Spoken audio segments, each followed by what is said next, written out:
इधर मत जा बेटा, आगे तुम्हें खतरा है, तुम्हारी जान जा सकती है। तुम अभी छोटे हो, सहन नहीं कर पाओगे।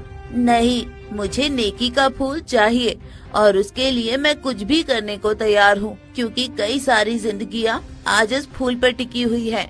बेटा मर जाएगा, मत जा। वहाँ कितने आए, आकर उस रहस्यमयी पेड़ के सवाल के जवाब में फंस गए।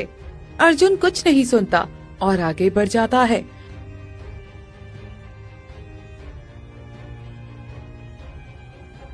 थोड़ी ही देर में वो गुफा के पास पहुंच जाता है।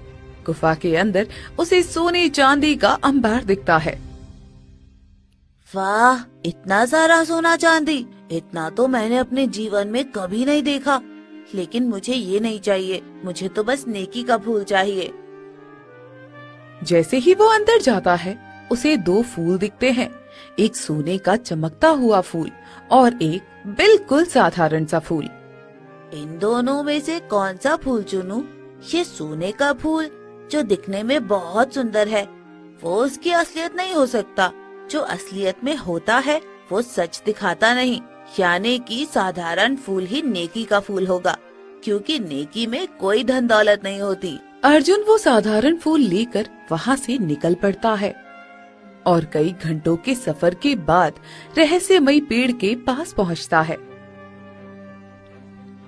ये देखो, मैंने तुम्हारे तीसरे प्रश्न का जवाब पा लिया है। ये साधारण फूल ही नेकी का फूल है, मैं इसे ले आया हूँ। सच में तुमने मेरे सारे प्रश्नों का सही जवाब दिया है।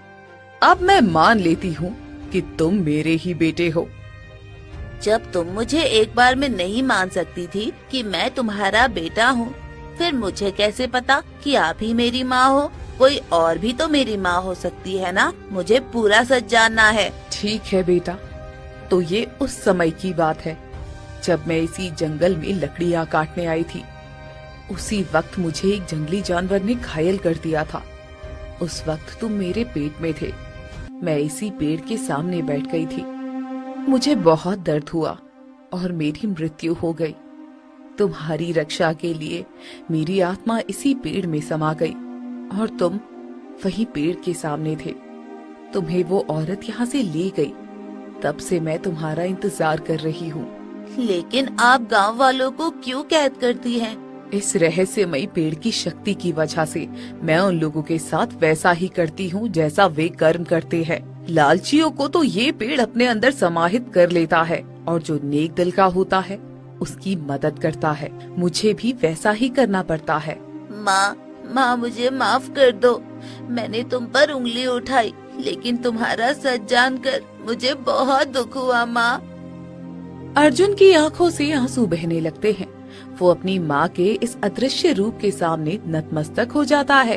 तभी अचानक पूरे जंगल में एक दिव्य और तेज रोशनी फैलती है। उस रहस्यमयी पेड़ की जड़ों के बीच से एक विशाल संदूक बाहर आता है। वो संदूक सोने, चांदी, हीरे और जवाहरात से लबालब भरा होता है। इतना सारा धन? हाँ बेटा, अब ये सब तुम्हारा है, लेकिन याद रखना, इसका कभी लालच में इस्तेमाल मत करना। इसे अपनी नेक दिल और दूसरों की भलाई के लिए ही उपयोग करना। और जैसे ही इस धन का उपयोग गांव वालों के भलाई के लिए उपयोग करोगे, वैसे ही सभी गांव के जितने भी लोग हैं इस पेड़ में कैद हैं, वो सभी आजाद हो जाएंगे।